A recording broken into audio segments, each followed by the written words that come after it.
അപ്പോൾ ഇന്നാണ് നമ്മൾ ചോള ദോശ ഉണ്ടാക്കാനാണ്. അതിനായി ആവശ്യമുള്ളത് ആദ്യം 3 ചോളം വേണം. പിന്നെ എന്താണ് 2 ഗ്ലാസ് പച്ചരിയും വേണം. പച്ചരി 2 ഗ്ലാസ് പച്ചരി വെള്ളത്തിൽ ഇട്ട് വെക്കണം. എന്നിട്ട് ഫ്രണ്ട്സ് ഇത് ഇതുപോലെ അടർത്തിയിടണം. അടർത്തിയിടലാണ്.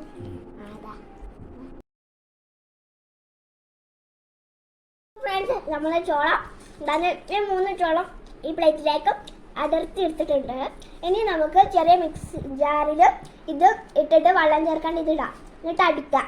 ഓക്കെ, ഇനി നമുക്ക് അപ്പോൾ ഫ്രണ്ട്സ് നമ്മൾ ചോളം ജാറിലിട്ട് ചെറിയ ജാറിലിട്ട് അടിച്ചിട്ടില്ലേ, അതും ആ ജാറിലിട്ട് അടിച്ച ചോളവും പിന്നെ 2 ഗ്ലാസ് വെള്ളത്തിൽ പച്ചരി ഇട്ടിട്ടില്ല അതും പിന്നെ വെള്ളം വലിയ ജാറിലിട്ട് ഇട്ടിട്ട് അടിക്കാം.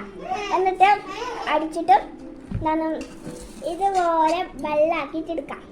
എന്നിട്ട് നമ്മൾ ദോശ ചൂടുന്ന അടുപ്പിൽ ഒഴിക്കാം.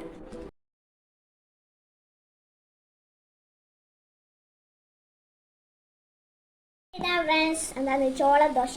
അപ്പം നമുക്കിതൊന്ന് ഒരു ദോശ പൊരിച്ചെടുത്തിട്ട് തിന്നാം. ടേസ്റ്റ് ആക്കാം. സൂപ്പർ ചോളത്തിൻ്റെ ടേസ്റ്റിലാണ്, ചെറിയ ചോളത്തിൻ്റെ ടേസ്റ്റ്. പക്ഷേ നല്ലോണം എന്താണ് സാധാരണ ദോശൻ്റെ നല്ലോണം ടേസ്റ്റ്, എന്നാലും നല്ല സൂപ്പറായിട്ടുണ്ട്. ഫ്രണ്ട്സ് നിങ്ങൾക്ക് ഈ ചോള ദോശ ഇഷ്ടപ്പെട്ടെങ്കിൽ ലൈക്ക്, ഷെയർ, സബ്സ്ക്രൈബ് ചെയ്യണം. അപ്പം നമുക്ക് അടുത്ത വീഡിയോയുമായി കാണാം. Bye bye.